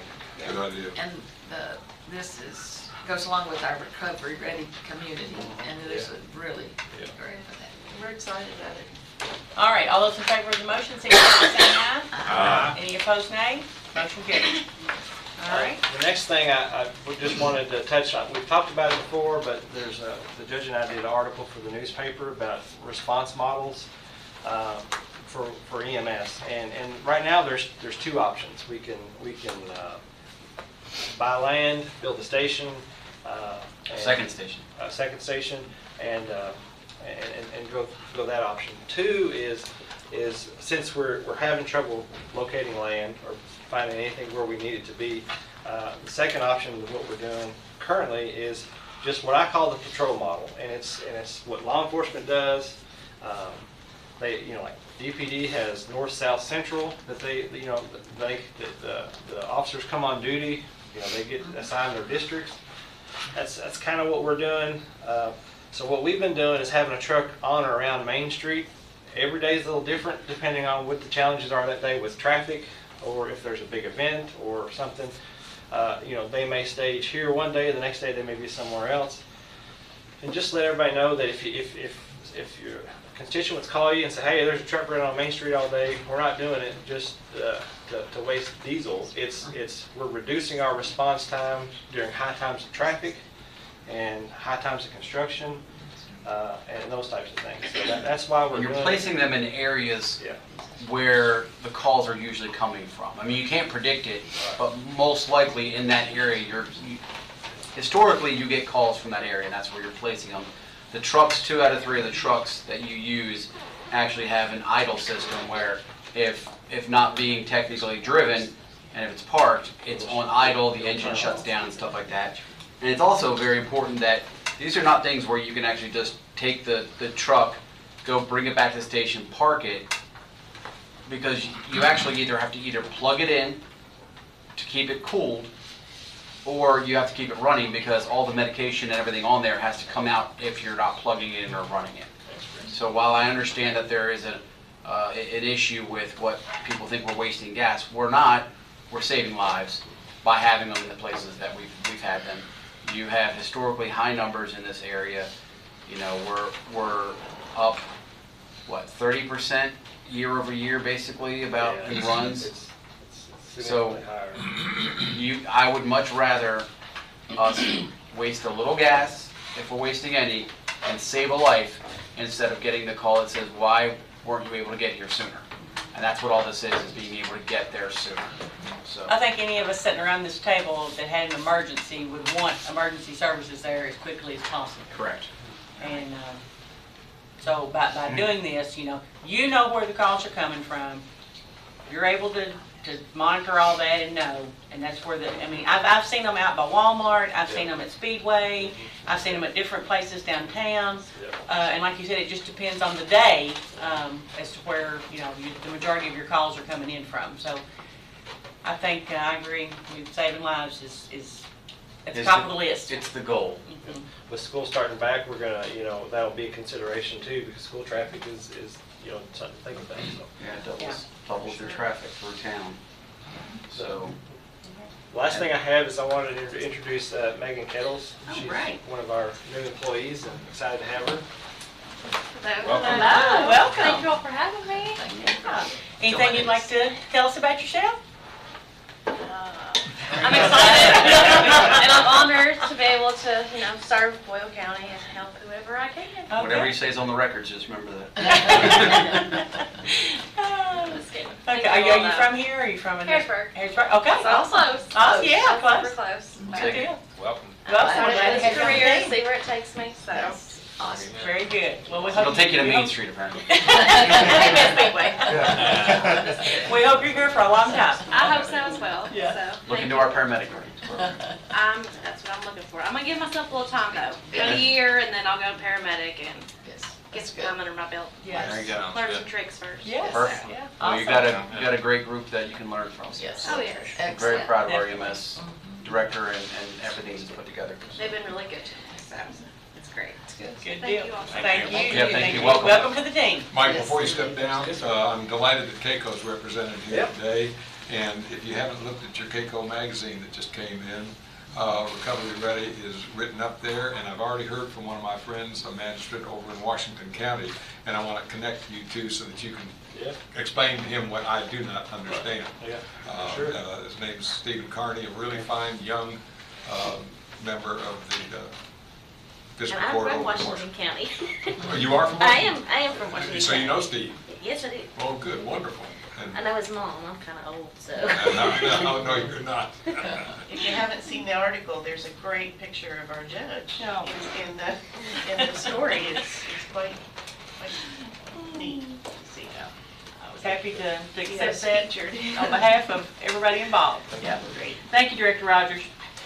Okay, we are going to jump back up the list now to Treasurer Lanham with our tax rates. Thank you for that. Yes, sir. All right.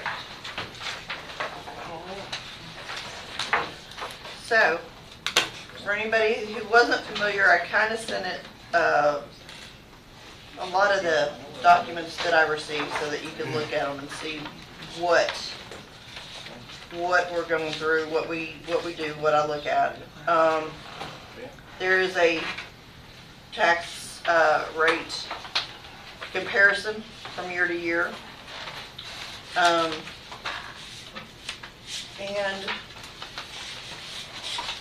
they do give us a breakdown. This comes from Department for Local Government, and this comes to me usually at around the end of July. So it's got the listing of everything that is ad valorem, the real estate taxes. It's got a worksheet to figure out permissible taxes for your PPE. Sorry, your personal property, not PPE. I have my mind on something else over there. Okay. So on page 2, these are the rates that you're recommending. That we just take the compensating rate. I am recommending the compensating rate. It would take real property to 6.0, From 6.4, which basically, where's that? Which basically for real property, 2022, we had the 6.4, so for every $100,000, that was 64, well, yeah, it's a $64. So what, by taking the compensating rate, it lowers that amount to $4 less than what the $64. Yeah, 60. So you are having a drop in that.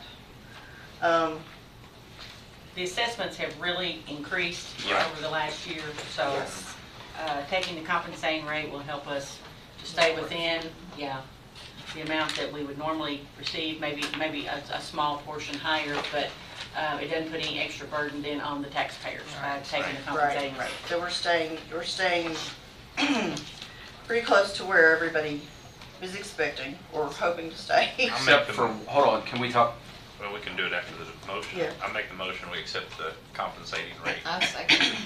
For all the rates listed? Yes. Okay. But see, there's one that's, she has a question. Okay, I did have a question. That was resolved right before meeting. Okay, so we have a motion by Magistrate Gay, second by Magistrate Bodner. Now we'll take discussion. Okay, and our question was based on distilled spirits because there was a increase in assessed value. And coming in this morning, we were able to figure out that that amount had been combined in with... It's all in your personal property I was assessment. gonna say, it's in the personal property, right? It's in the 329,724,383, number 7 Page on the 7. sheet, on the calculation sheet. Number 7, the distilled spirits are included in that amount. So they're not seeing a double rate increase. No, Right. no. So do you have a number that rate will be now? It'd be the same as the personal property rate of 6.7. 6.7. Okay. So personal property last year was 7.7. 7.7, so it actually is going down. Yeah. I just, I don't think that's a fair tax anyway, but, and I didn't want to see us doubling it on that, No. so. And again, that's adjusted based upon the increased assessment. And that Correct. actually is why I was...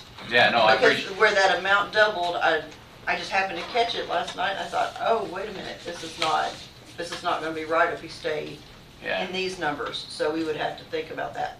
But finding out it actually is included in the personal property amount, that did clear some cobwebs. So it's not doubling as it looks No. on these sheets. No. It's going, I mean, the rate itself is going down, but the assessed property is higher, so. It is. It is, and that just has to do with some of the improvements made, the doubling of some different areas that have, we have a distillery that's expanded, we have Right. other ones that are moving in, Right. so that's just due to that increase. Yep. So basically, my rates that I'm looking at right now, compensating would be real property 6.0, personal property 6.7. So how do we determine what the distilled spirits are worth? Is that based on the property, or is it based on the barrels that they have in there and what we think that they're worth? Well, it's tangible property, so that's gonna Yeah. be Both. furniture, fixtures, Yeah, it's everything. The you know. brewing equipment, Yeah. the stills.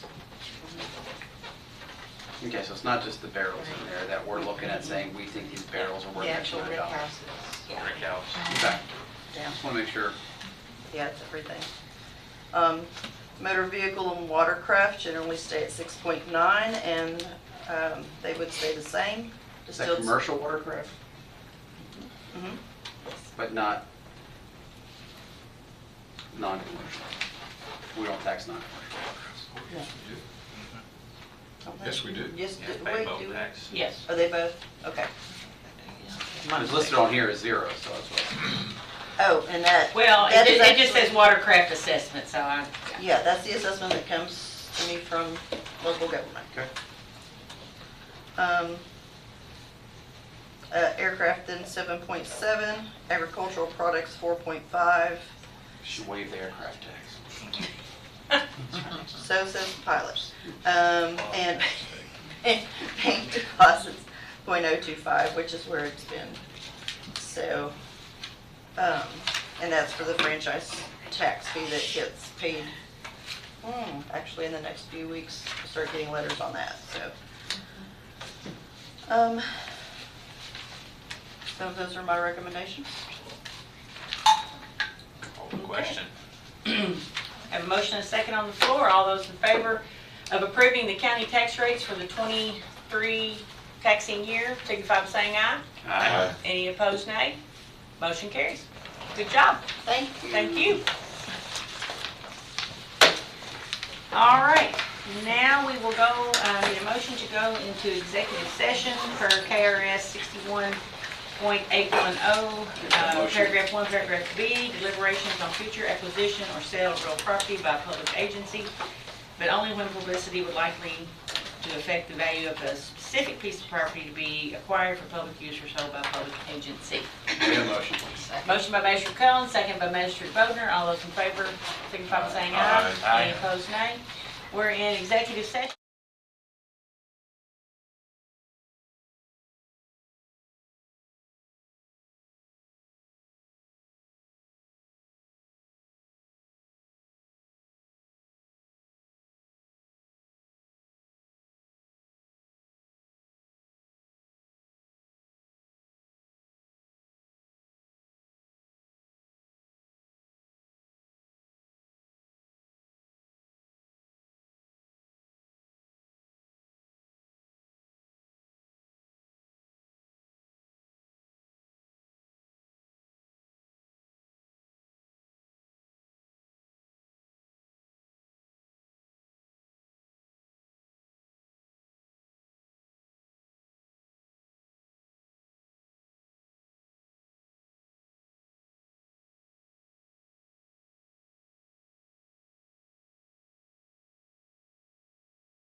return to regular session? So moved. Second. Have a motion by Magistrate Ellis, a second by Magistrate Cullen. All those in favor, aye? We need Christina. Oh, where is it? Oh, my goodness. I'm here. Okay, thank you. Sorry, Bill, I didn't tell you either. I did, but he said wait. Is he, did he get your text? He said, yeah. He said, you guys give me a second, go. Oh, okay. So we'll get Katina in here and we'll start then. Bill's gotta get better at reading our minds. I started without you. Okay, let's redo that. Need a motion to return to regular session. Magistrate Cullen? No, Tom did it, not Oh, second. Magistrate Ellis, second by Magistrate Cullen. All those in favor, aye. Any opposed, nay? That's why you need And Katina. that is no action taken. Okay, no action. Okay, we are ready for our magistrate reports, and we want to welcome Magistrate Sleeper back into the fold. All right, Magistrate Cullen, we're going to start with you today. Yeehaw. We had a meeting this morning for EMS committee with myself, Terry, Tim, and Mike, and Commissioner Magistrate Bodner. Runs for July 5/39. The EMS staff is having their annual training with schools. They're trying to get together and be ready. Updating all school districts' emergency action plans, and then the grant proposal that we talked about today. And I submit that for record. All right, thank you very much. That's your committee report? That's my committee report. Okay, would you go make the motion to accept that? That's kind of what I thought I did. All right. Is there a second? Magistrate Bodner? Okay, motion by Magistrate Cullen, second by Magistrate Bodner. All those in favor, signify by saying aye. Aye. Any opposed, nay?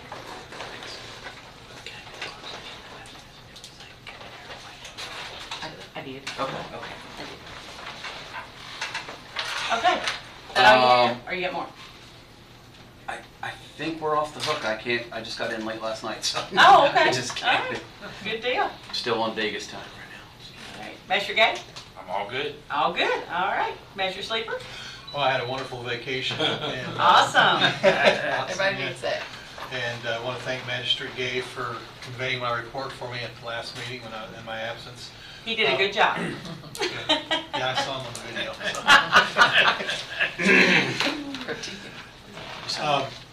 Just ready to get back into action here with all the things we're dealing with, and want to announce that with the organization and support putting together a neighborhood concert with the Arts Commission, and Mimi Becker has put together one for us, and I think it's my district combined, in Latimer Heights on August 22nd from 6 to 8 p.m. I'd like everybody to come out if they can. There will be hot dogs and bring a chair and a drink, it says. And then, but the group is Raison d'être, which is a female trio. That's French for purpose for being. I had to do some research on that. And I'm sure my French is not pronounced correctly, but anyway, just wanted to announce that and publicize that. So that's it. Excellent. All right. Thank you very much. Magistrate Ellis? Thank you, Judge. First of all, we are continuing to get reports on storm washouts, particularly at our rights-of-way on several of my county roads, so I'm coordinating that, of course, with Roger Johnson. And along those lines, you probably won't be seeing this. I think perhaps Magistrate Bodner to some degree, and Barry, perhaps you as well. There are 9 or 10 water line improvements going on, virtually all in my district, but they can affect some of your constituents when there are shutdowns. And we now have a better communication system than we did 2 or 3 weeks ago on making sure that our constituents are aware of that. And if I learn something and I don't feel that you might know about it, I will certainly get in touch with those who might be impacted. And while it's the responsibility of the Parksville Water District to notify their customers, we are trying to help them by putting it on our Facebook page and getting the word out when they let us know. Yeah. Another issue, with the concerns that were expressed in our previous meeting about our relationship with the Economic Development Authority, the EDA, we are scheduled Monday of next week, and I believe the meeting will be the judge, myself, and Magistrate Cullen with Terry Crowley, and that will be the extent of the meeting. We're in the final stages of putting that together, but we have a time and a date, and I think that will be pulled off just so that we can get a better understanding of just how important it is to us to have a true partnership, a 50-50 relationship in every manner, including what I talked about in our last meeting, that it can be critical that our county judge be our secretary-treasurer of the EDA, and we'll be having that again Monday next week. Two more things. Number one, go with my wife and me. We're going down to Bowling Green, Kentucky on the 19th, and I believe that my colleague to my left will certainly be there. Her grandson has been on television twice with the preliminaries for the start of our football season, and we're going for state championship number 4 in a row. And finally, in just a very few minutes, Congressman Comer's staff is setting up for the first time in the library. It would be good if every one of us would just drop by for 5 minutes to say hello. Corey Elder is the gentleman coming, and he's bringing another staff member. I don't know her name, but she's one of their top legislative folks. And we're hoping that there will be a good turnout of the public. Congressman Comer is setting this up quarterly in the library. Corey and I went there a few weeks ago and got open arms, and this morning had a good interview with Joe Mathis on WHIR about it. So hopefully more than us might just drop by and say hello. Hopefully the public will come and be a part of that for their wants, needs, and desires. So thank you for that's it, Judge. announcing that. Appreciate it. When is Master that? Oh, sorry. When is that? It's starting in 20 minutes. 11:30 to 1. At the library, 11:30 to 1, and if people are standing in line, and I hope they are, we'll stay longer. All right, thank you. Thank you. Master Bowden? Just still waiting on the Junction City Park, on the grant. State roads, I did go down Stewart's Lane, and they really have done nicely. It's not a forest anymore. The state has taken, that's a state road. They've taken it and trimmed it all back. It looks really nice. I also had some constituents contact me about some issues on roads that aren't county roads, but are state roads. And got an email back from Nick Lester on there's a tree on Hogue Hollow that caused an accident, and he's looking into that. Some spots on 300 that are falling away, and 300's got a lot of problems. But he's addressing them and going to look at each one of them. Also a culvert, he's going to put a culvert in that's going to help the flooding that we have every spring and fall. Usually we have some flooding right there. And he said he has that in, or gets that in this week. The other things, let's see. The bike park, we're waiting on that survey. We're on the list, so waiting on that survey. And I've got 3 rebels at Boyle County. My 2 football rebels, they play football, basketball, baseball. And then my granddaughter Madison plays softball. So I've got a bunch of rebels, and I'm going to follow the 2 boys, Avery and Austin, down to watch wherever they're caravan. Awesome. Got a caravan. Awesome. That's all I have. We wish them the best of luck this season. Yes, yes. Thank you. Master Harmon? Well, I survived last week. Well, we're glad to hear that. And I'm working on this week. One day at a time. I have my second eye operated on, cataract. First one went fine. This is 20/20. See perfect for that. Awesome. This one's nothing but a blur. How does it look on your left side of the room over there? Beautiful. Beautiful. The glare's a little bad. But it's a slow process. Yeah. Gosh. Yeah. Hurry up, wait. Sick of being sick. Yeah. Well, we're just glad you're here with us today. Yeah. It's good to see you. What are you, the $1 million crawling out. man now? Huh? What are you, the $1 million man now? Yeah, just about. Pushing on it. Okay. All right, thank you so much. Attorney Herron, do you have any comments?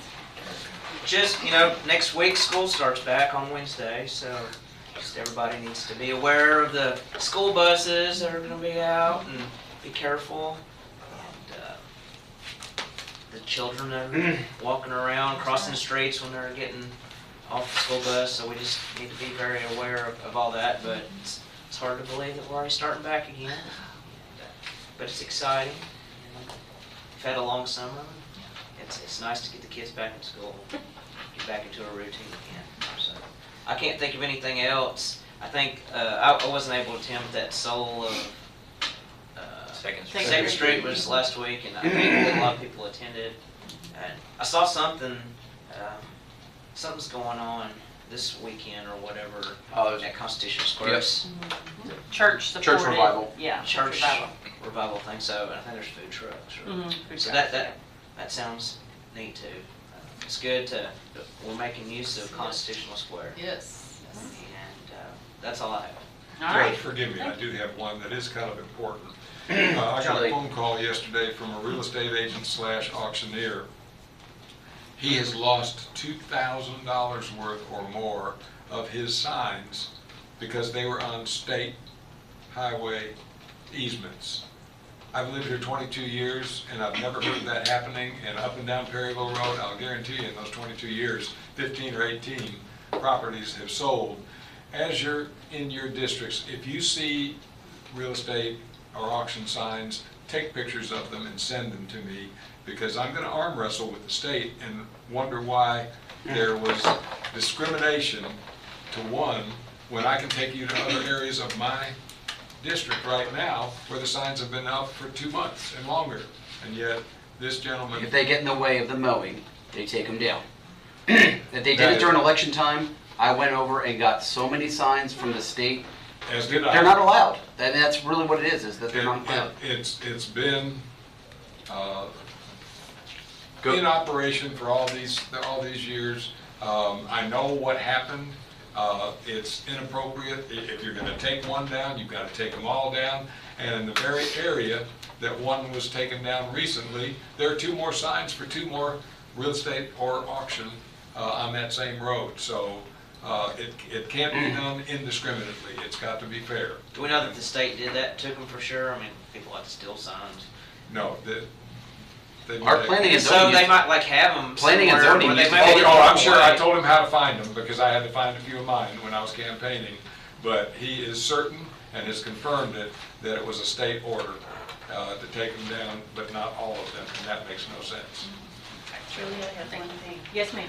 We just heard from Spectrum, and they will be here on August 22nd. Yes, I had it on the list. Thank Yes. you. No, that's good. No, I'm glad you did, because I just wrote it down a while ago. Yeah. You're fine. I emailed Ben, and he just responded while we've been in this meeting. Yeah.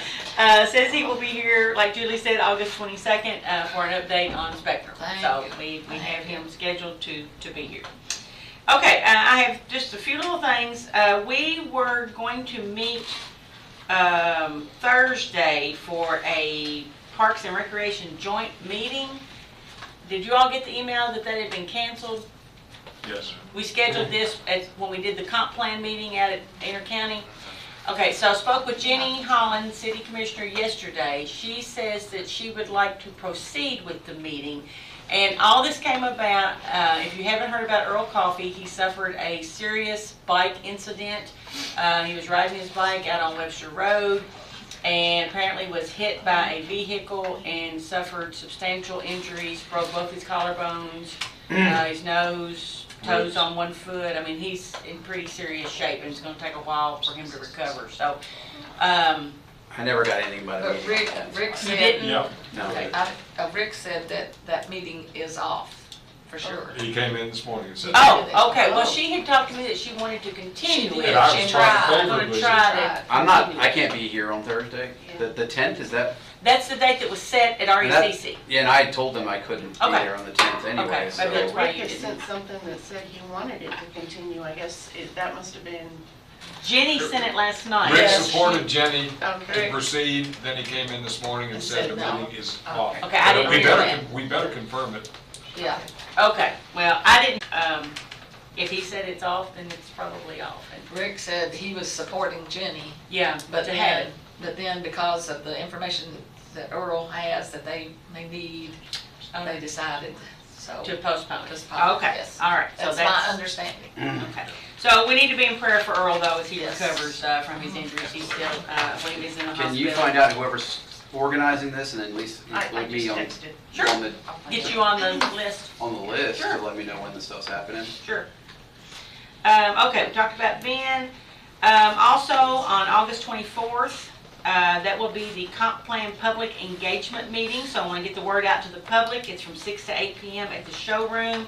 And it's an opportunity for the public to come and be informed, educated on how the comp plan is going to work. And then we'll break down into smaller meetings within each district and actually get input from the public. But this is to educate, this meeting will be to educate the public on how to go about giving us their concerns and their comments. Also, I want to remind everybody to sign up for Civic Ready. If they haven't done that, you can sign up for that through our website, and that will get you notifications of any emergencies or bad weather or anything like that that's going on in the county. So I want to encourage the public to sign up for that. And I believe that's all I have. State Fair. Sign State up. Fair sign-ups, yes. Yeah, I think they still have gaps. They may have some, yeah, if you haven't signed up, I know some of us have, and we'll be down there working the State Fair booth. The Boyle It's a County good time, Council. folks. Yeah, if you haven't, reach out to Allie Huff or Kendall Clinton with CVB, and they can get you on the schedule. Household waste event is the 26th from 8:30 to 11, is that right? 8:30 to 1. To 1, okay. 8:30 to 1 That's a big deal. on Saturday, August the 26th, and that's household hazardous waste, and people bring Hazardous waste. Okay. No tires. What can they not bring? What can they not bring? That'll be- Tires. Tires. They bring paint. Paint, Okay. fuel, old Paint, cleaners oil. like Okay. tires. These are things they cannot bring. Huh? Are these, No, they can't. They can. okay, because we Yeah. started, what can't they bring? I know, she No. said tires. Tires and attitudes. How about computers? Computers, We take computers out. electronic, okay, Batteries. Car batteries? Yeah. yeah. Okay. All right, so that'll be Saturday, August 26th from 8:30 to 1, and that's out at the And we recycling will center. have WHIR and WRNZ live on the radio, Okay. so start about 10 o'clock, so we'll have hamburgers and hot dogs and Awesome. Pepsi. Yay. All right, so public can bring in their hazardous waste. All right, is there anything else? Anybody? Make a Good. motion, we adjourn. Thank you. Motion to adjourn by Magistrate Cullen, second by Magistrate Bodner. All those in favor signify by saying aye. Any opposed, nay. We are adjourned. If everyone will check their mailbox, you might have